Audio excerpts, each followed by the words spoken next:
दोस्तों आज है हमारा day 16 of 20 days mathematics question series of 12th maths board exam. आज मैं आपके लिए लेकर आया हूँ केस स्टडी के ऊपर क्वेश्चंस।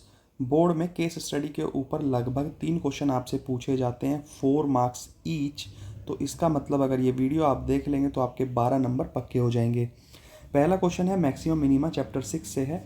देखिए क्वेश्चन कहता है कि एक फैक्ट्री एक ओपन रेक्टेंगुलर बॉक्स बनाना चाहती है। मैंने बड़ा सिंपल लैंग्वेज में क्वेश्चन को लिखा है। एल्युमिनियम शीट है जिसकी साइड है 24 सेंटीमीटर। इस शीट के चारों कॉर्नर से एक स्क्वायर काट दिया जाता है और उसके बाद इसको फ्लैप करके एक बॉक्स बनाया जाता है। दोस्तों 3 क्वेश्चन आपसे यहाँ से पूछे गए हैं, ध्यान रखिएगा। पहला और दूसरा क्वेश्चन हमेशा बहुत इजी होता है और तीसरे क्वेश्चन में थोड़ी सी मेहनत करनी होती है केस स्टडी के क्वेश्चन में। पहले क्वेश्चन में आपसे कह रहा है बॉक्स की लेंथ, विड्थ और हाइट बताइए।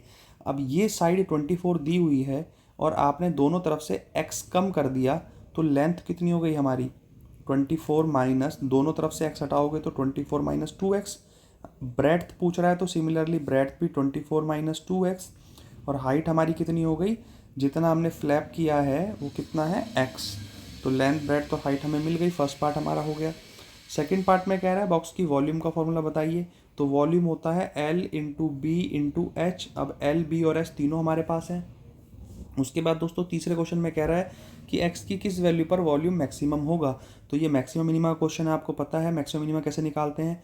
वॉल्यूम अगर आपके पास है तो आप वॉल्यूम के डेरिवेटिव को जब जीरो के सामने रखेंगे तो आपको x की वैल्यू मिल जाएगी जब वॉल्यूम मैक्सिमम होगी। इसके बाद दोस्तों सेकंड क्वेश्चन है बायस थ्योरम, चैप्टर 13 प्रोबेबिलिटी।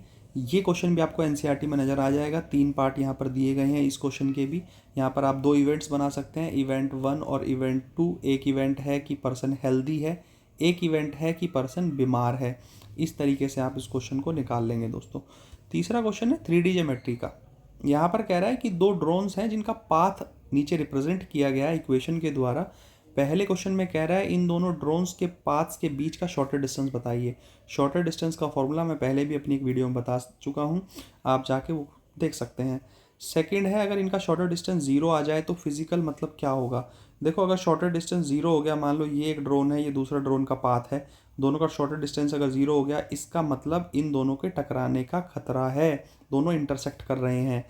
तीसरे में कह रहा है कि शॉर्टर डिस्टेंस निकालने के लिए b1 b2 की वैल्यू कैसे निकालेंगे। डिटर्मिनेंट मेथड से हम b1 क्रॉस b2 निकाल सकते हैं। दोस्तों सारे ही क्वेश्चन बहुत इंपॉर्टेंट हैं, अगर आप ये देखेंगे तो आपके 12 नंबर पक्के हो जाएंगे। वीडियो को शेयर कर दीजिए, चैनल को सब्सक्राइब कर दीजिए। Thank you.